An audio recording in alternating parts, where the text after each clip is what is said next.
E você vem aí, Helder, há muitos anos já pastoreando. Eu estou aqui no começo do meu ministério pastoral, também já tenho lidado tanto com pessoas um pouco mais fáceis, outras um pouco mais difíceis, mas a gente realmente precisa saber lidar com todas elas para buscar a unidade da igreja, né?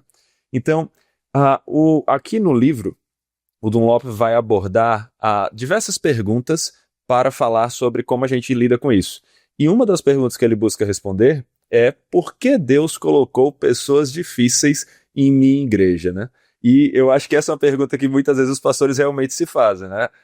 Ou seja, tá ali em meio ao pastoreio, Senhor, a gente pede, Senhor, para o Senhor mandar alguém ali para capacitar, mas às vezes vem um irmãozinho que é difícil e a gente tem que lidar também. Então, por que, Helder? Por que Deus colocou pessoas difíceis na nossa Joia. igreja? O Saur, deixa eu confessar algumas coisas aqui, né? Enquanto eu lia o livro, especialmente esse capítulo, eu fiquei pensando, quem de nós não é difícil em alguma área, em alguma coisa, que nós nos agarramos tanto como convicção, como jeitão, como mania, e todos nós carregamos manias e jeitão, né? Isso é natural.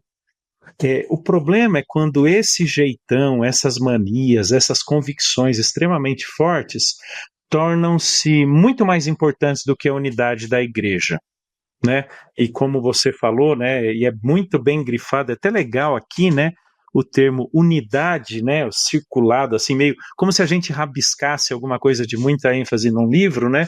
Eu fico pensando, cara, quem de nós não é difícil em alguma área? Difícil em algum trato, algum jeitão ou mania que nós carregamos.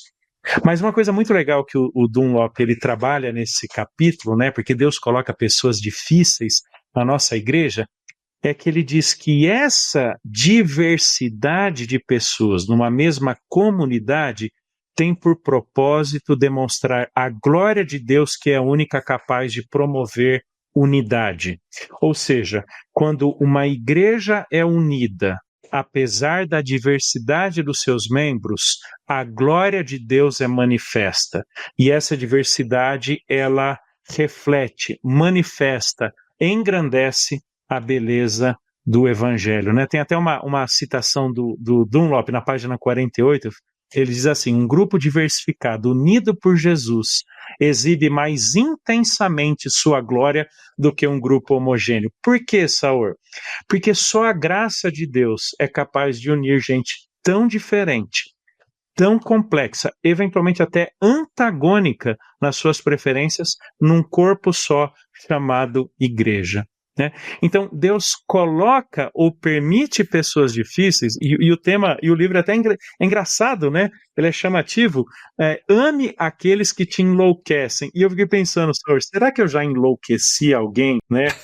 Minha adolescência, minha juventude, meus primeiros anos de seminarista, lá em 1996, meu pastor, a paciência que ele teve comigo. Será que eu não testei a paciência dele quando eu estava aprendendo algumas coisas? E aí eu vejo, né, e como o Dunlop trabalha, né, o evangelho, ele manifesta a glória de Deus em meio à diversidade, né? Muito bom. Rapaz, esse negócio de enlouquecer pessoas, até eu lembro que quando eu falei para minha esposa do título desse livro a primeira vez, ela perguntou, é sobre o quê? É sobre criação de filhos? Porque essa é uma coisa que assim, né, se a gente já enlouqueceu, olha, nos primeiros anos de vida, em algum momento, provavelmente. Depois também tem os momentos, né? Também poderia ser um livro sobre casamento facilmente, com esse título aqui. Na verdade, E eu acho Sauer, muito válido. onde existe falar, gente diferente, há naturalmente uma complexidade indigesta, tá? A complexidade, ela não é ruim, mas ela é potencialmente indigesta. Cara, a gente não gosta de lidar com gente tão diferente, tão distinta, com convicções tão diferentes das nossas, né? Até numa outra página, na 172, o Dunlop diz o seguinte, a beleza da igreja está em sua composição imperfeita sendo transformada. E aqui há um pano de fundo, o Sauer, que vale a pena mencionar, que é quando o Dunlop escreveu esse livro. Ele escreveu exatamente durante o Covid, onde lá pelos anos 2020, início de 21, aquele movimento Black Lives Matter surge trazendo muita tensão racial, cultural, até mesmo dentro de ambientes teológicos e eclesiásticos. E muita gente, Estados Unidos afora, e até muito legal, porque às vezes o livro parece que é um testemunho do Dunlop, como ele e a igreja lidaram com polarizações tão intensas dentro da Capitol Hill. Imagina, você está em Washington, D.C., que é a capital do país, tá? Onde boa parte das manifestações políticas se davam justamente ali. E muitas das pessoas da igreja estavam nessas manifestações favoráveis e contrárias. Né? E aí chega o Dunlop e diz: a beleza da igreja está em sua composição imperfeita sendo transformada. Cara, é isso aí, né? Pessoas imperfeitas compõem um corpo naturalmente e humanamente imperfeito, mas sendo transformada pelo Evangelho para que alcance a sua unidade gloriosa em Cristo Jesus.